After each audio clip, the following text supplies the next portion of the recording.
పలాస నియోజకవర్గానికి 2 కార్గో ఎయిర్పోర్ట్లు వస్తున్నాయని చెప్పి ఒక ప్రతిపాదన పెట్టారు. ఆ ప్రతిపాదనకు అనుగుణంగా ల్యాండ్ ఎక్వైరీ కోసం గ్రామాల్లోకి ప్రభుత్వ యంత్రాంగం వెళ్ళి మార్పు చేయడం అనేది జరిగింది.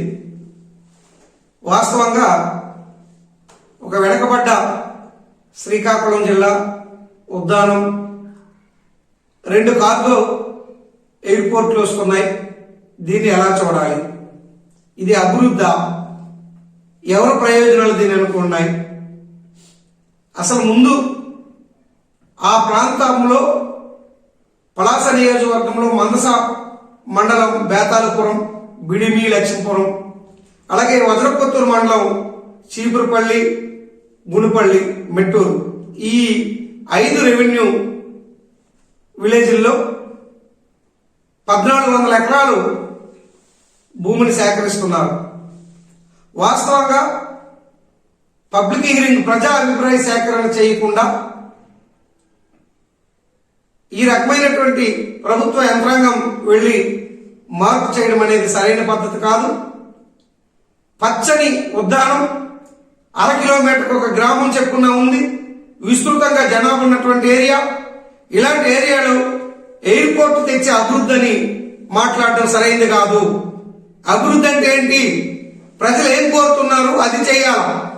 ఎయిర్పోర్ట్ కావాలని ప్రజలు కోరలేదే, సాగునీరు కావాలని ప్రజలు కోరుతున్నారు. కిడ్నీ వ్యాధులతో రోజు మరణిస్తున్నాం. ఈ కిడ్నీ వ్యాధి శాశ్వత పరిష్కారం చూపండి అయ్యా అని ప్రజలు అడుగుతున్నారు. మీకు ఇవి కనిపించట్లేదా? వర్షాలు రానప్పుడు పంటలు ఎండిపోతున్నాయి, నీరు లేదు. వంశధార నీరు ఇచ్చాపురం వరకు పొడిగించమని చెప్పి రైతాంగం అడుగుతున్నారు. జీడి పంట గిట్టుబాటు ధర అడుగుతున్నారు. వ్యవసాయాధిత పరిశ్రమలు అడుగుతున్నారు. మీరు దీని వెనక ఖచ్చితంగా కార్పొరేటర్ల ప్రయోజనాలు ఉన్నాయి.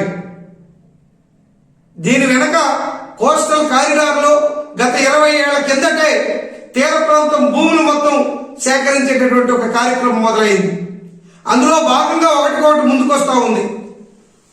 ఇవాళ మనం కాకరాపల్లి, సోంపేట లాంటి చోట థర్మల్ ప్లాంట్లు వస్తే ప్రజలు పెద్ద ఎత్తున ప్రతిఘటించి పోరాడి 6 మరణించినా కూడా ఇంకా జీవో రద్దు కాలే. ఈ ఎయిర్పోర్ట్ వెనక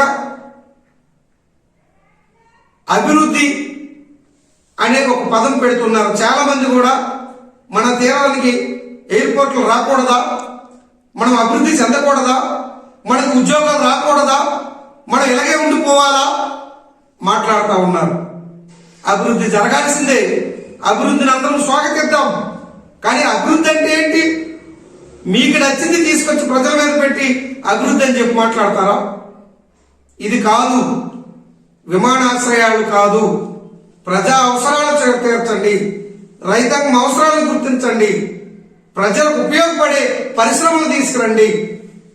కనుక ఈ ఎయిర్పోర్ట్లు ఏవైతే ఉన్నాయో దీని మీద ముందు ప్రజాభిప్రాయ సేకరణ చేయాలా, ప్రజల ఆమోదం తీసుకోవాలా. ప్రజలకు కూడా మేము ఒకటే విజ్ఞప్తి చేయదలుచుకున్నాం, ఎయిర్పోర్ట్ అనేటటువంటిది అభివృద్ధిలో భాగంగా చూడాల్సిన అవసరం లేదు. 1400 ఎకరాల భూములు తీసుకున్నాక అక్కడ ఇచ్చే ఉద్యోగాలు ఏంటి, ఉపాధి ఏంటి? తీర ప్రాంతం, ఒక పచ్చని వాతావరణం ఉన్న ప్రాంతం, కమర్షియల్ పంటలు, వాణిజ్య పంటలు, జీడి, కొబ్బరి ఉన్నటువంటి ప్రాంతం. కనుక విలువైనటువంటి భూముల్ని నాశనం చేసి, ప్రభుత్వ భూమి ఏమైనా ఉందంటే అంతా 200 ఎకరాల లోపలే, 190 ఎకరాల లోపలే ఉంది. కనుక రైతుల యొక్క జరాయితీ భూమి, ఈ భూమి కూడా ఎకరాకి 4,95,000 ఇస్తామని చెప్పి వాళ్ళు ఇది సరే. తర్వాత భూసేకరణలో ఇతర అంశాలు ఉంటాయి. కనుక మేము ప్రజలకు విజ్ఞప్తి చేస్తుంది విమానాశ్రయాలు కాదు, మనకు కావలసినటువంటి అభివృద్ధి, సంక్షేమం, వాటి కోసం మనం పోరాడదాం.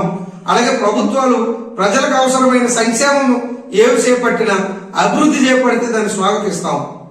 కానీ ఎయిర్పోర్ట్లు ఇంత భూసేకరణ అవసరం లేదు. ఇంకో దగ్గర ప్రత్యామ్నాయం ఎయిర్పోర్ట్ పెట్టవచ్చు, అనేక దగ్గర అవకాశాలు ఉన్నాయి. ఈ ప్రాంతానికి ఇది సరైనటువంటిది కాదని చెప్పి మేము అభిప్రాయపడుతున్నాం. ప్రజల్లోకి వెళ్తాం, ఇంకా విస్తృతంగా అనేక అంశాలను అధ్యయనం చేసి పత్రికాముఖంగా మళ్ళీ మాట్లాడతాం. నా పేరు వంకర Madhavarao, CPIML new democracy Srikakulam జిల్లా కార్యదర్శి.